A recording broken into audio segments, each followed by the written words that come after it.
There's 7 agencies, all they don't approve it, but they look at the safety record of your spacecraft, and in that it also includes an assessment of the vehicle. And so we'll look what vehicles are out there that can launch us, that also would have a reliable record of launching safely to space. And that's something we do all the time in science. We're launching Dragonfly with a nuclear payload, Rosalind Franklin with a nuclear payload, so it's something we do all the time. Are there any vehicles in particular that are already eligible for that? Is it a special certification for that? So I think internal to NASA, what we look at is what's in the Launch Services Program portfolio for that capability. Thanks. Hey, good afternoon. Mike Maidenberg, Wall Street Journal. Maybe for the administrator, are you going to need to cut any programs, existing programs, to find resources to pay for some of the new initiatives that you talked through today? For example, just the moon base, kind of rough math, $3 billion a year, $20 billion over 7 years. Gateway goes away. That's about $1 billion a year. It seems like there's a gap there. So cuts on the table. Do you have to find new budgetary resources or other funds to pay for some of these ambitions? Thanks. So that's a question you receive quite a bit, and I continuously refer back to that NASA does not have a top-line problem. This is just where we choose to concentrate our resources. So if you take a look at 26 appropriations, almost $25 billion, you got a $10 billion plus up from the one big beautiful bill, of which a very decent portion of that was gateways. And we refer to repurposing, pausing and repurposing resources from a orbital outpost to the surface. You're drawing on a lot of resources that we have available. We talk about concentrating resources on the needle movers. When you think about it, we have a science technology mission directorate that's working on a lot of next generation capabilities for expanding humanity's reach in the solar system. We're going to concentrate those tech developments on the moon. Our science mission directorate does CLPS missions. That's going to be concentrated on the moon. So you're basically looking across the various mission directorates and making sure that if you have a component that and resources that they contribute towards one of the major objectives in the president's national space policy, like the moon base. And again, I would also point to, CLPS were being served incredibly well here on a program that was designed from the start to provide, very affordable missions to the lunar surface. Now, if they were reasonably affordable when they were, relatively bespoke and infrequent, again, at 3 or 4 missions a year, we fully anticipate those costs down when there's multiple providers that are able to compete for these opportunities, and you're signaling demand for like upwards of 10 a year. So again, $25 billion a year plus a $10 billion plus up. A lot of things we're talking about are still in the 10% or so of our budget, on a multi-year period. So you won't need to cut programs, or you feel like, given those resources? No, I'd say what we're doing again is we're just focusing on the main needle-moving objectives in line with the president's national space policy. So we said we were pausing and shifting our focus on Gateway. So Gateway isn't canceled, but we get a lot of hardware that we've already invested in this case. Sometimes you have launches you've already paid for. You've got programs like Viper, for example, a program that was like almost entirely paid for that's now going to serve the purpose of the moon base. So today was not a conversation about cancellations. It's about just focusing resources on the main objectives. Thanks. And we'll take one more question in the room from you, Audrey, and then we'll hop online. Hi, Audrey Decker with Politico. Thanks so much for doing this. Question for the administrator, another budget question. I know you can't get ahead of the 27 budget rollout that could be next week, but I was just wondering if you could, in broad strokes, maybe say how much of this plan you were able to incorporate into the 27 budget in terms of what we'll see there. Yeah, I would just say that every one of the one, I come back to again, we don't have a top line problem. This is about allocation of our resources in line with the president's objective, and then doing it as efficiently as you possibly can. For example, our nuclear program, SR1, is not about going and lobbying for billions of dollars to undertake a brand new mission. Honestly, we have to earn the right to be able to do that after $20 billion worth of failed programs over time. This is why we're taking hardware that we already have, a reactor that's mostly built that we already have, fuel that's mostly paid for over time, leveraging the expertise from Glenn and Marshall that work on this kind of hardware all the time to build things alongside industry like power conversion and radiators so that we can bring this thing together as, admittedly, as I described it, the 70% solution. Prove that it works, should get America underway on nuclear power and propulsion, then you can come back and maybe ask for more in the future when you show that it can be done. And that's why, again, like you cross a program, moon-based, take the resources that have already been made available, make use of the contracts that we've already been working on and scale them up that are affordable, like CLIPS program. A lot of the tech and science that we're going to attach to these, we put an RFI out. These aren't things that necessarily NASA can pay for. We want academia to build instruments for some of these landers and rovers, and we will incorporate them. Make use of the comms that we already have and some of the ability to control these missions. So we are trying to be extremely efficient in our approach, show that can be done, deliver some wins here, and certainly earn the right and the confidence from our various stakeholders to make further investments in the future. And then a quick one on CLD, if I may. I mean, what was announced today was a pretty seismic shift from even just what the agency was said, last year. So I guess maybe could you provide some more detail about when NASA kind of realized that path wasn't a viable path forward in terms of like seeing that there wouldn't really be a commercial market there, and just kind of, I guess, the backstory behind that decision that you all made today. Want me to start? Okay, go ahead. I would, we're constantly evaluating commercial opportunities, access, and what we're seeing on board space station. And we've certainly grown the portfolio of what we do. And so it's something we've looked at for quite a while. I will say that we had hoped by this point in time that we were in a much better position with the market. I think it was the right time to have the discussion and kind of objectively look at everything we're doing to make sure we're on the right path. Anytime you get a new administration, it's a great opportunity to, take a fresh look. Where are we going? Do we have our best foot forward? And so in putting everything together between market budgets, complexities of building and managing a space station, we realized we've got to have a discussion because the original path we laid out is not, it's fraught with a lot of higher risks. Maybe just to build on it too, because I don't want our message today to be misinterpreted, right? I mean, NASA does have a history. You can look at a lot of our OIG reports where we are way over budget and substantially behind schedule, and at some point you have to course correct and get things back on track. Let's be clear, the International Space Station has an end date. It's absolutely unavoidable. We have to all arrive at that exact end date with all of our international partners, but it will happen, which means we must work with industry to have a replacement space station, giving this sober view on this is what we understand the market to be. How do we know what we know? Well, we know who the PAM missions we put out. We know how fast those seats sell. We know necessarily what the backlog associated is. We know what we subsidize as it relates to those missions. We know what we subsidize for cargo. So we have some sense of this. We certainly don't have the complete picture that maybe some of our industry partners have. So enlighten us, educate us on this whole thing. This is the whole point of the RFI. Tell us what we have right.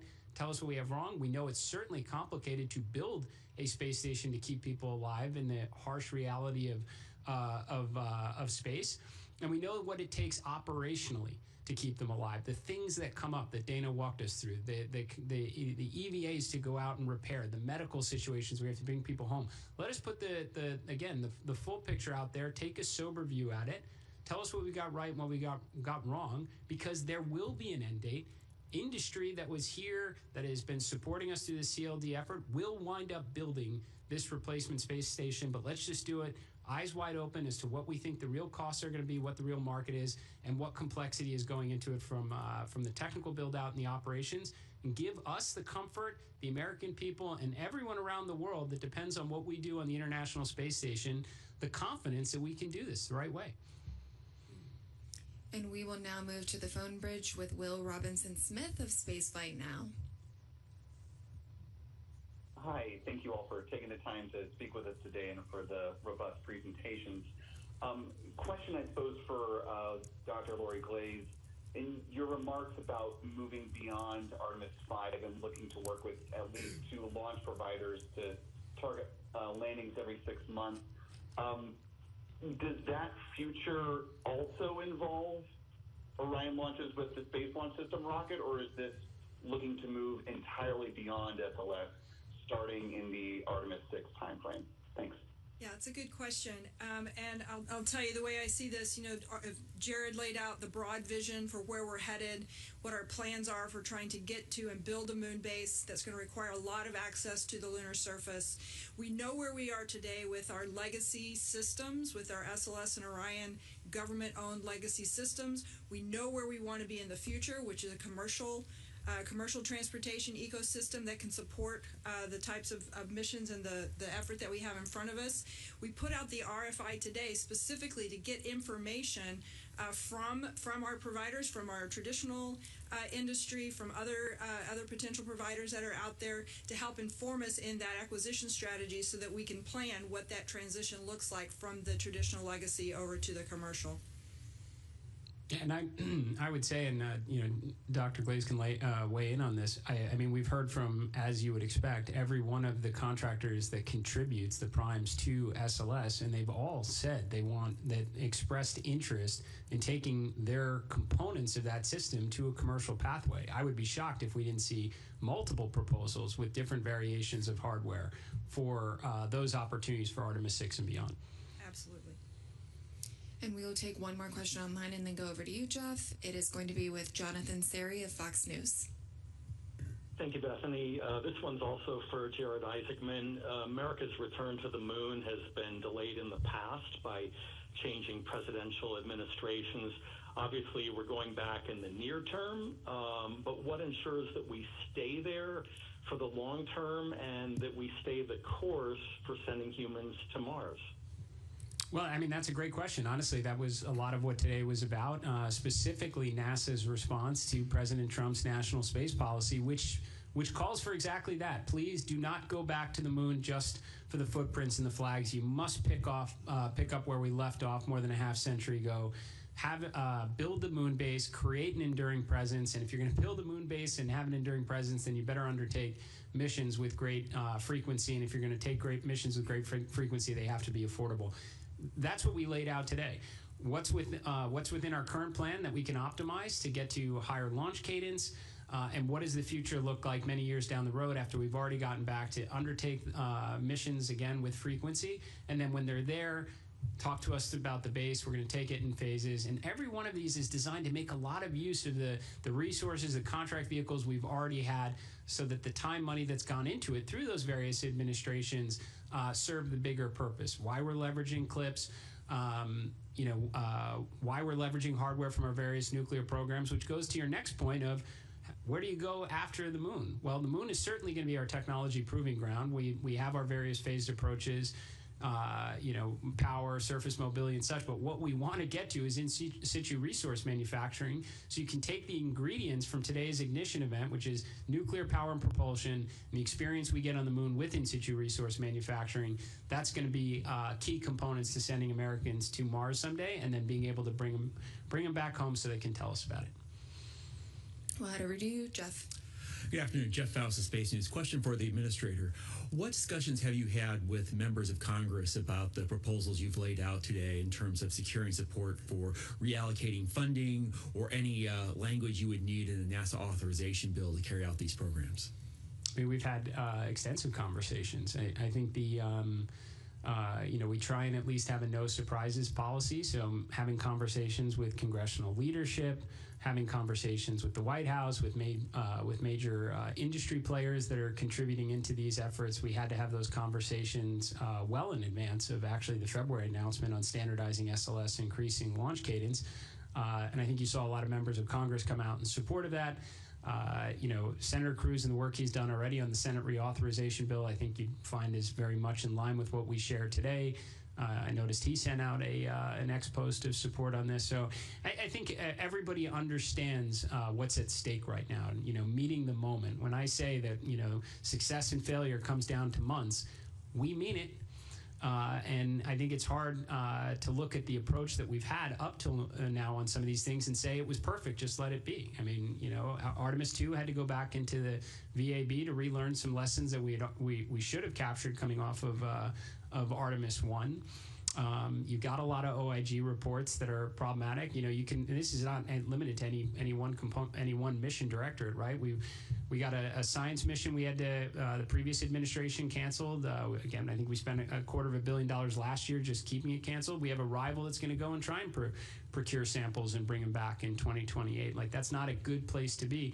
So I think all the stakeholders have come to a realization too that we have to do some things differently. I think you're seeing it in some of the public support. You're seeing it in the new authorization bill, and this is what it takes if we're going to get the job done to go to the moon, do so before our rivals, build the base, and do the other things. Good to go, Joey. Thanks. Thanks, guys, for doing this. Question for Jared and anyone else who wants to reply. I was wondering if you've gotten any initial reactions from the international partners who were working on Gateway. How do they feel about this, and what kind of role do you see them playing in the moon-based plans? And I'm also curious how this kind of plan, all these plans came together. Was there any kind of constructive disagreement within your colleagues as you figured out how to implement President Trump's national space policy? So I guess we'll start with the international partners component. Similar to the no surprise policy, I've had conversations with all my counterparts at the various space agencies that contribute to the International Space Station as well as our lunar efforts. I think everybody is pretty excited to support, operations on the surface. I can't imagine anyone would rather their astronauts be above the moon looking down where all the action is as opposed to being on the surface itself. I think we're fortunate the timing here. First, we're going to all collectively salvage a lot from the efforts in Gateway.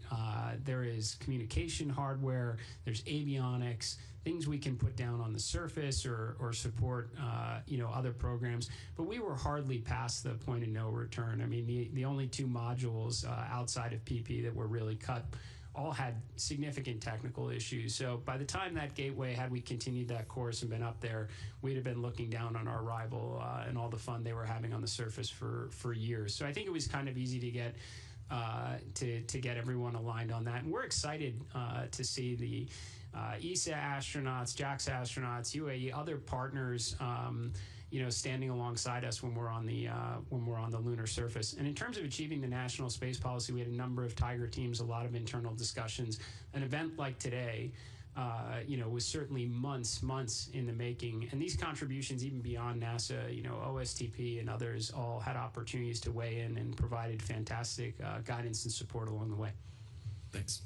And we'll move online for a couple of questions. We will start with Andrea Leinfelder of the Houston Chronicle. Hi, my question is also about Gateway. The One Big Beautiful Bill provided funding and said Gateway should be developed. So I'm just curious, can NASA pause Gateway without permission from Congress, or do you need the NASA Authorization Act to really make that possible? Also, by pivoting Gateway to the moon base, how big of a role will the Johnson Space Center play in developing a lunar outpost? Thanks.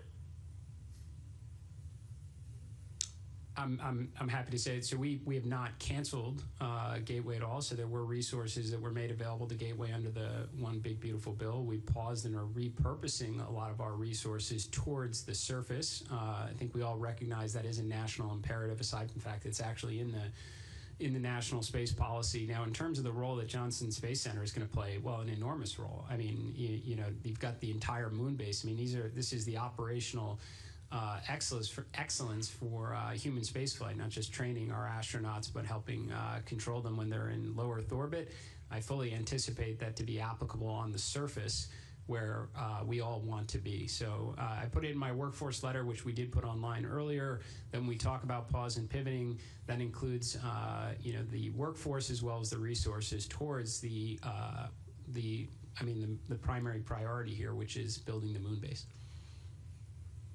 And we'll go to Marcia Smith with Space Policy Online. Thanks so much. I think my question is probably to Lori. I'm curious about the new allowable orbits. You said that the HLS partners didn't really want to use NRHO and that you were opening up that aperture for what kind of orbits they could use, and that some of this could provide maybe better landing opportunities and better abort capabilities. So could you just expand on that? And is it possible that maybe the earliest landing missions wouldn't actually go to the South Pole, they'd go to somewhere else? Yeah, it's a good question.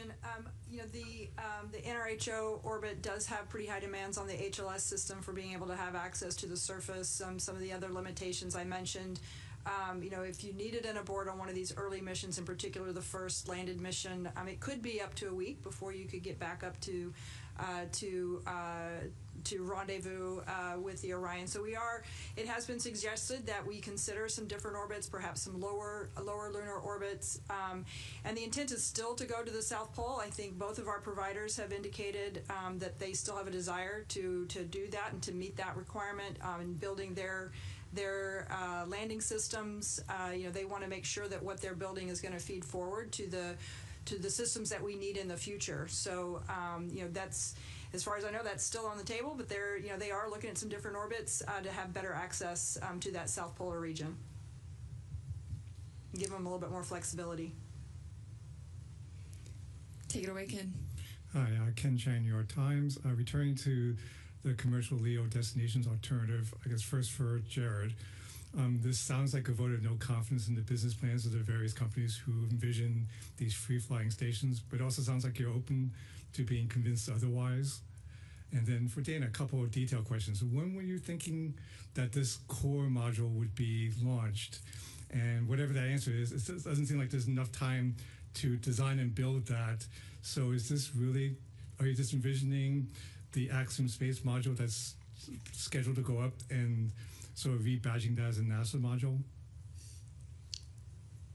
Well, I mean, to hit the first part, this is look, we are sharing what we know with all the experience we have operating the International Space Station alongside all of the commercial cargo payloads and the crew operations through the various PAM missions, and we are saying we want to get this right. I mean, that's really the thing. I mean, we talk a lot, Nikki's going to like this, about Roman being on time and under budget, because it's the only program we can say that about. So we're trying to get back into a rhythm. We're being very transparent, replacing the International Space Station, which is not optional. No one's here trying to make a case of keeping IS up until the end of time, and I don't think our international partners are behind that at all. So the idea is to make the transition the right way, and we have to put everything out on the table on this one right now. We $10 billion plus of the One Big Beautiful Bill. $250 million of it was for a replacement for a commercial space station. The idea is always, from the get-go, depended on multiple customers out there, NASA being one of many, and we're saying, explain it to us, because we have to get this right. Talk us through the technical elements of it, because it took us a long time, and we had to learn. There were a lot of lessons learned, so we want to make sure those are transferred, and we will owe that to our partners to make sure they have that information as well. There's operational considerations. We'll put it out there. There's two pathways. Convince us on the first one, which is totally fine, because we have to do something here. We acknowledge that. Doing nothing is not an option. It was in red on Dana's slide. And then here's the alternative one, where we look at it as more of an incremental approach that brings down some risk. Both options are on the table. We're not dragging this out. The RFIs are out, I think, either today or tomorrow. We're having breakout sessions tomorrow where we can hear back from industry. What my hope is, we've got an opportunity here for, right from the get-go in phase 1, 3 modules. There's a lot of companies who have been working hard on this. What I want to see companies say that I've got it. I'll make that module for you. We'll prove out those capabilities. We'll show it.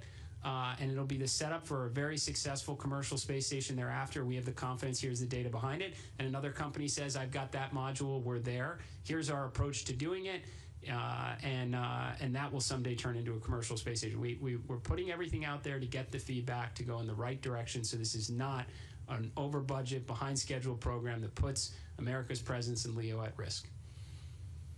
I would just add, for your question about the core module, the capabilities needed and the specifics I shared today are not aligned with any one vendor, but they have all been working on technologies and capabilities that are foundational to a space station. So my hope is there's a lot of broad interest in the core module overall.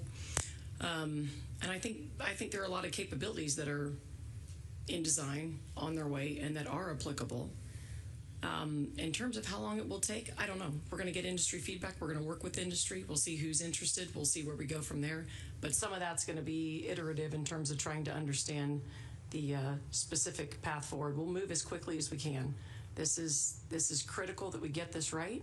So as you saw today, we're pressing towards a draft RFP in just a few months. So we're going to press fast. Eric. Eric Berger, Ars Technica. Question for Ahmed, I think. Just curious where the NASA workforce is today, sort of from a confidence standpoint, from a sort of an attitude standpoint. 2025 was a very difficult year for the space agency for a number of reasons. I won't go into them, but I think we all know them. There's now finally some clear leadership, but today and in the last few weeks, you've announced some really wrenching changes to how the agency does, and I think some of them are probably pretty good, but it's changing people's lives and the things that they've been working on, which has been a problem for NASA in the past. So I'm just wondering, where is the workforce? In your opinion, you talk to them, you were here, you've been here a long time, you know them. How are people sort of dealing with this change? It's a great question, Eric.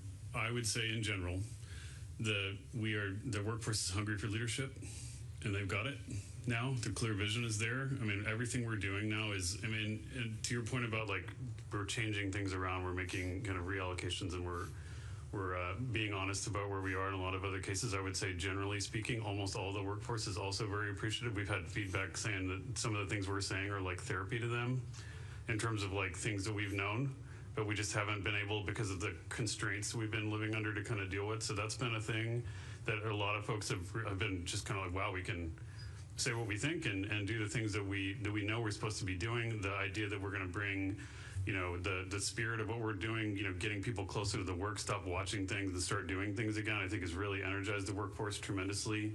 There is going to be some, because of some of the changes we've seen here and some of the ways we have to reallocate resources to work, some of folks, their projects might get changed. But I'll tell you, I think you all saw, we got a lot of work to do.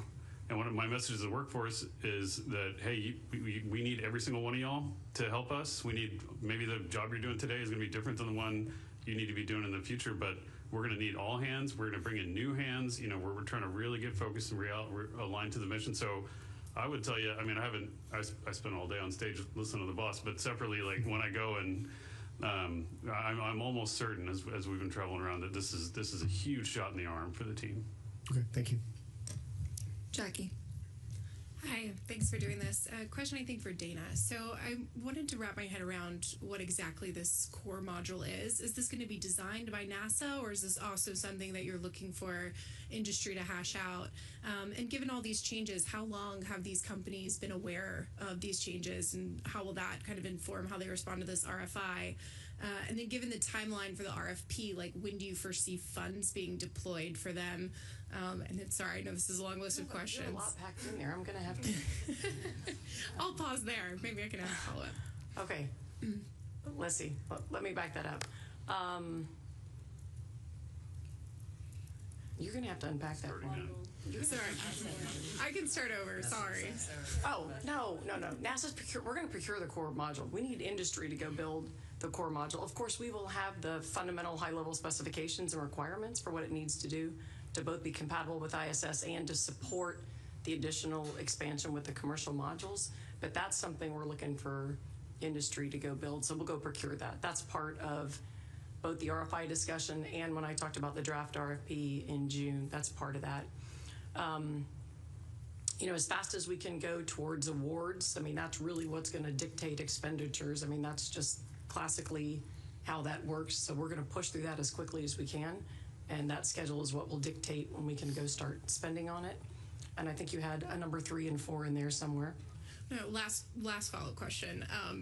Given that the current law is ISS is ending in 2030, but I know that there's language in the Senate bill to extend it to 2032, where do you stand on that timeline? What's the right timeline for decommissioning ISS? It's really important for us to maintain continuous presence. So first and foremost, I want a plan that closes. I want a trajectory that gets us from the existing space station to commercial stations. We need a successful plan to get there. There are a lot of things that go into space station supportability. Of course, if we're asked to extend it, we have the technical capability to do that. We are not going to stand in the way when commercial industry is ready. It is still our job to go pivot and move to transitioning to space stations that are commercially owned and commercially operated in 2030. So we're still on that trajectory and on that plan.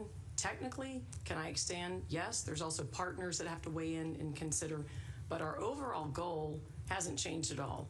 We are just trying to change the approach to an incremental one that allows multiple providers to stay in the game, allows the market to grow, continues competition, and hopefully gets us to the 2 space stations in a much more seamless transition method between current station and future stations.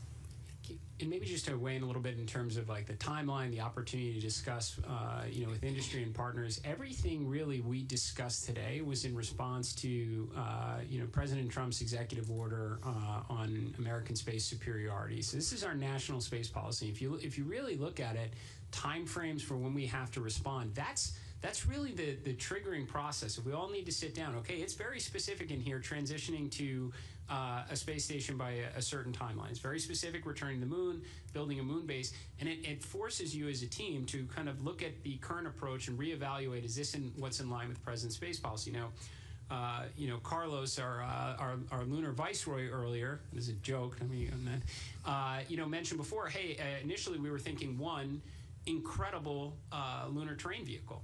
But then what changed? A national space policy comes out and it says you need a moon base. Well, it's like if we're gonna build a moon base, we're gonna need more than one rover. We're gonna need mobility for astronauts and autonomous ones. We're gonna have to demonstrate logistics. We're gonna probably want it to be able to do science. We're gonna need lots of rovers. And you're able to then look at what resources do you have available in order to achieve this.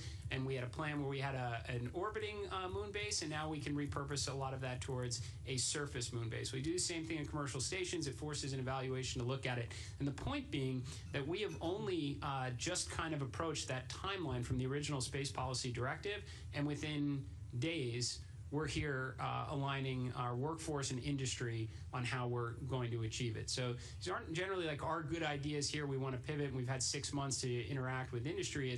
There's a national space policy. You're on a shot clock. We recognize there are short fuses here for every one of the objectives we're trying to achieve. We formulate our plan, and we share it with all of you, and then we gather data tomorrow so we can action. And we'll move to the phone bridge real quick with Marcia Dunn from the AP. Good evening, Marcia Dunn, AP. I'm wondering, what's the fate of the Hubble Space Telescope as it approaches its 36th launch anniversary? And under the new Artemis campaign, if all goes well, how soon could we expect to see NASA launching astronauts to Mars? Are you still tracking the 2030s for that? Thanks a lot. So I'll start with Hubble. Hubble is very well, taking amazing images. In fact, the image we revealed today from James Webb has a sister image from Hubble, and so I encourage you to look at that when they get released tomorrow. The one I know, the sort of crux of the question is, will it re-enter? Clearly, the sun has been very active. The whole environment has changed, and the drag on the spacecraft, it has actually increased. What we're doing is we're starting with a wonderful tech demo that we're doing with our commercial partners at Catalyst to actually try and grab and reboost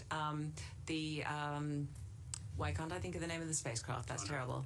No. Swift, thank you, Dr. Glaze. Just blanked out. The Swift spacecraft, and to actually, which is it'll be a great capability to actually be able to grab and maneuver something in orbit. So it's a really, really excellent tech demo that we're doing, looking at launching that in the summer to go and try do a reboost with Swift. And then if that is successful, we will look at what it would take to be able to actually reboost Hubble. And I'll take the second half of that question, and then Jared can probably expound on it. But we're here today really talking about the focus on the lunar surface. As you heard, we have a mandate.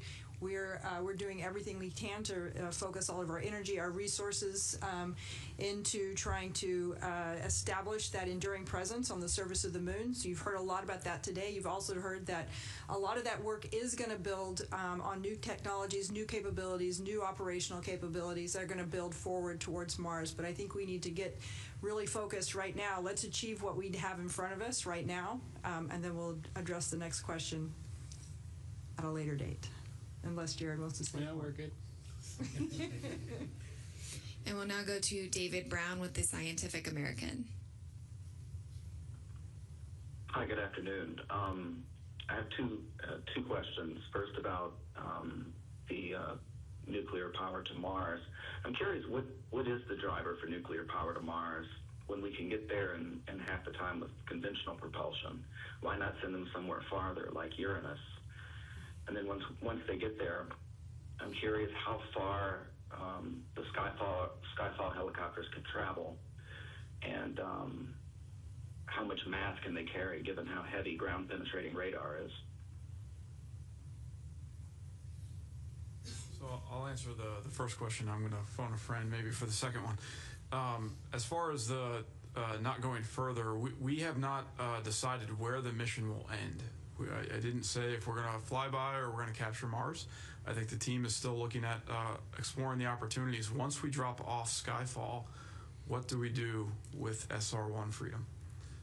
So that trade is still open, and we will explore what we can do to continue the science and ultimately the long duration operations of a nuclear electric propulsion spacecraft, because we do want to push the bounds with this demonstrator, find all the points on the operational box and explore them.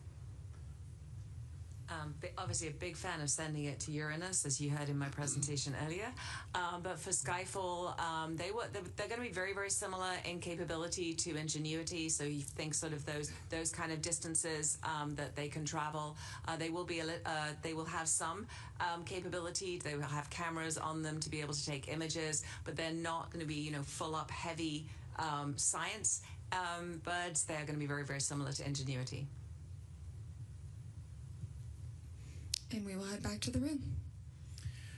Thank you very much, Tarek Malik with Space.com. And I think my question is for Steve about SR-1. 2028 doesn't seem like it's very far away. It doesn't seem like it's far away for much of what we've heard today. But for standing up like a nuclear-propelled spacecraft, something that has never really been done before, I'm curious what gives you the confidence that you have all of the pieces now. How ready is the technology to connect a reactor to the PPE that you've got that you're going to be using? What kind of tests do you need to do either on Earth or in space, and what showstoppers do you see that you'd have to overcome? Thanks. Sure. Yeah, so I think the big advantage here is the power and propulsion element, right? I mean, that is a large portion of the vehicle that we don't necessarily have to worry about anymore. As far as the nuclear reactor technology, NASA's been studying this for a very long time, along with the Department of War. And so technology is available. I spoke to the radiators. I think NASA has studied them. There are flight-like radiators that we have tested. Microreactors are picking up within the Department of Energy. So there's industry looking at these smaller technologies. Department of War has run in partnership with NASA some spaceflight reactor concepts. And some of that has led to engineering development ground hardware. And so there is knowledge in industry, in the government, from both a design perspective as well as engineering level hardware available. And so to me, it is a maturing of that technology that currently exists, and then an integration into a vehicle. And like I said, the PPE gives us just a tremendous leg up in really being able to focus on the reactor and the integration of that into a known spacecraft bus. Thank you. Manuel. Thank you. Manuel Masanti with Exploración Espacial. Thank you, Administrator, and the rest of the panel. So much information. Two questions for Carlos. At some point in your presentation, you mentioned that we need to increment the bandwidth with the moon and take it to 500 megabits per second. Is this starts now in phase 1, or is something that you need to do it in phase 2 when we have capability on the surface? And can you explain what is lunar net? And then my second question is, do you believe that pivoting from lunar orbit to the surface, this will incentivize even more the participants of the Artemis Accords, that now they see that they can reach the surface? Countries in Latin America, for example, Argentina, Mexico, or even Spain, that now they can provide instruments or science to the lunar surface? Absolutely. So we're going to start building the infrastructure with respect to communications and observation in phase 1.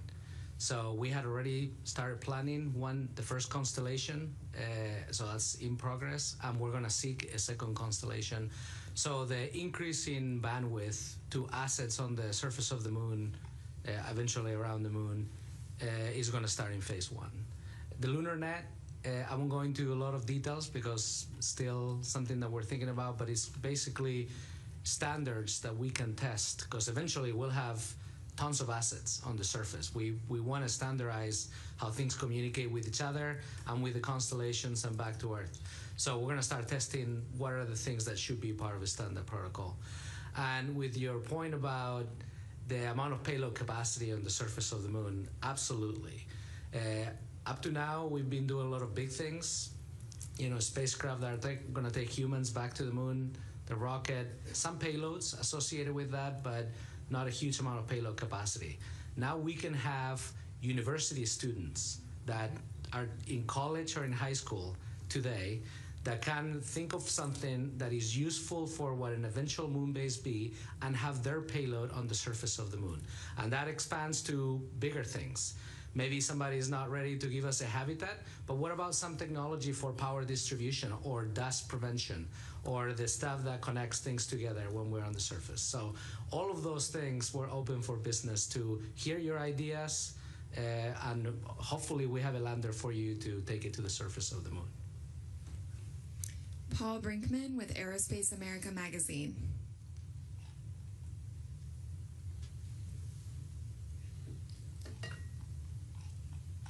Or we'll go in the room. Hi, I'm Jacqueline Felcher with Payload.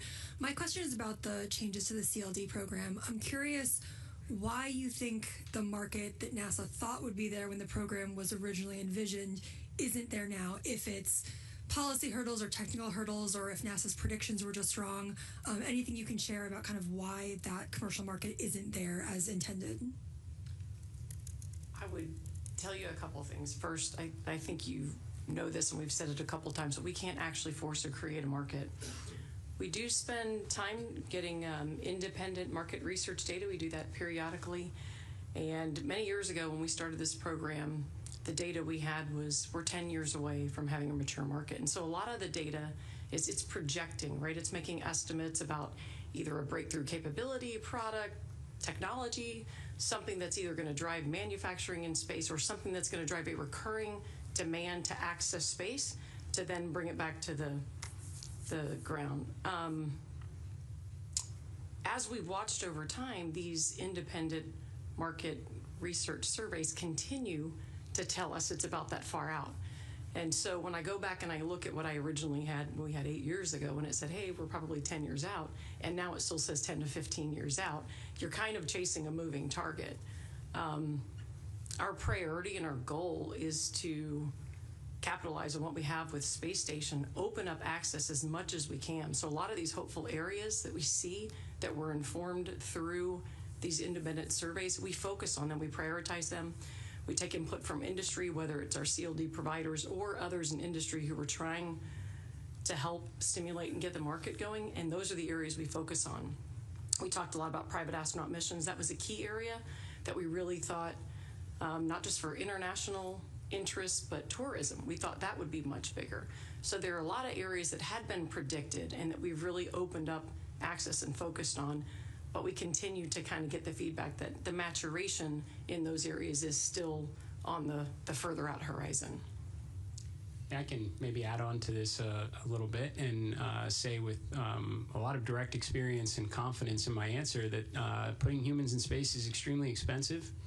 I mean, this is a very costly endeavor. In fact, I mean, if you look at the SOMD budget, the majority of our budget, more than 50%, simply goes to putting crew and cargo in space, regardless of whatever station you're going to. Now, take the human out of it, well, then that cost can go down quite materially. But I think the simple reality is it costs an awful lot to put humans in space, and we haven't had that scientific breakthrough yet that necessitates human in space to create it and get more value out than we put in. Now, we're not coming just with problems. We're trying to bring solutions to the table on this.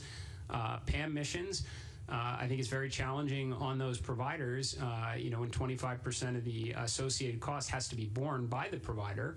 And that's why we're making available the commander seat, making that available for sale. That is what you do when you're trying to help ignite a market, not necessarily force it. How else can we be helpful? Look, it's one of our main objectives is getting more NASA astronauts into space and try and get to that breakthrough science and research that someday does necessitate lots and lots of space stations. So we could potentially be a customer on board. We'll create a front door. Give us all your good ideas.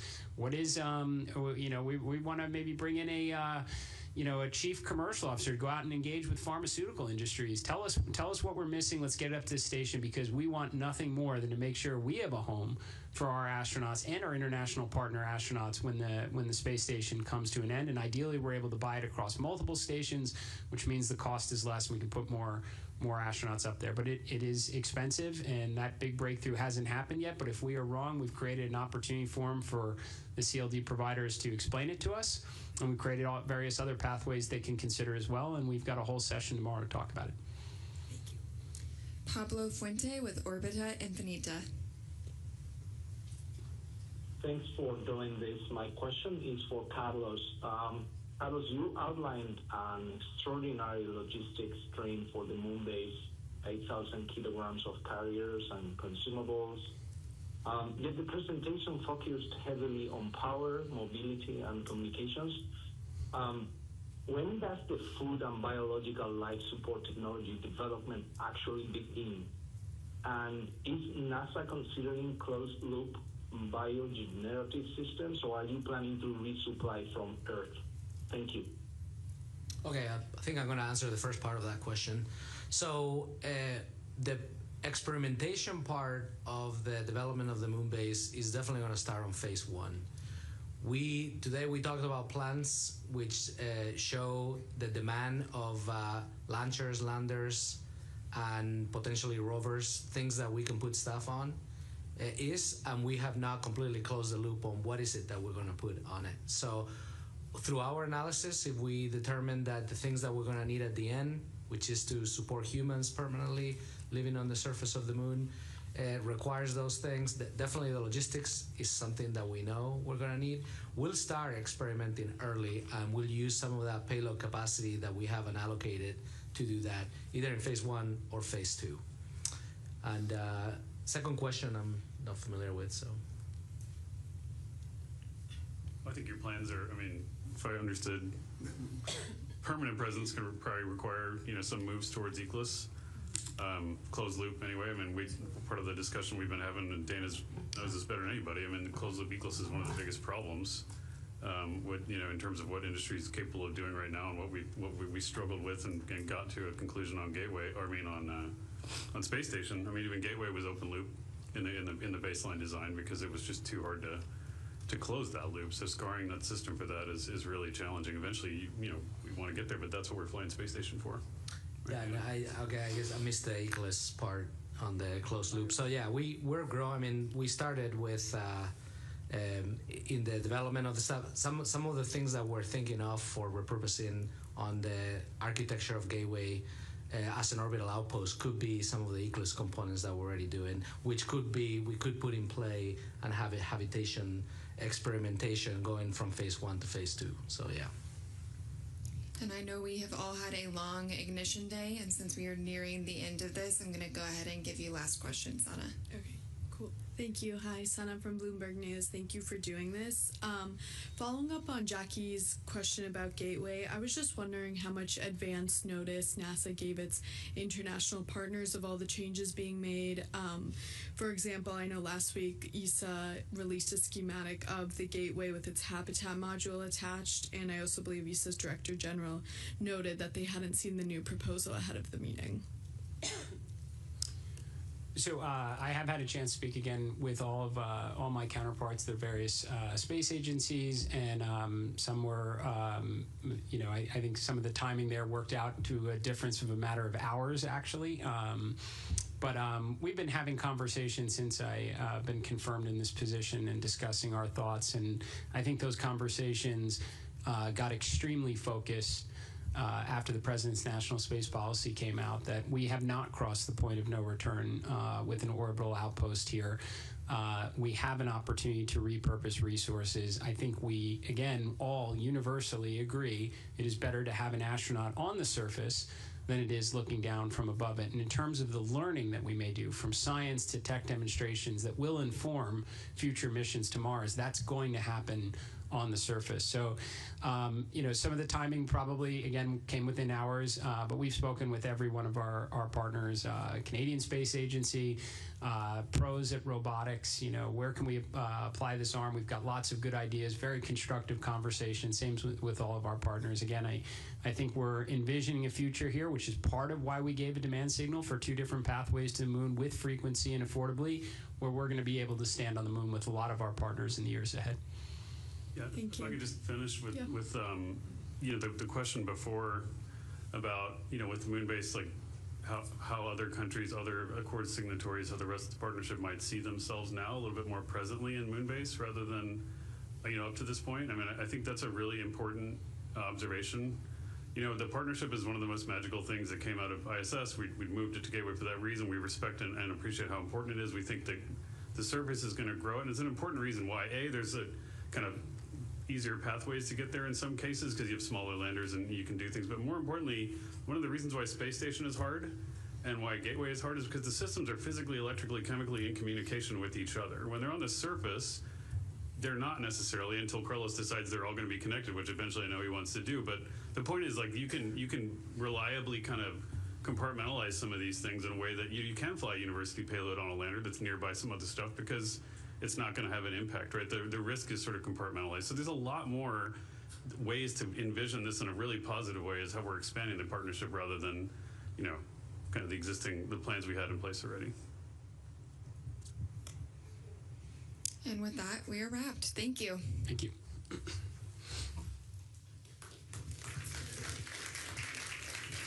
Thank you for your participation. Participants should be disconnected at this time.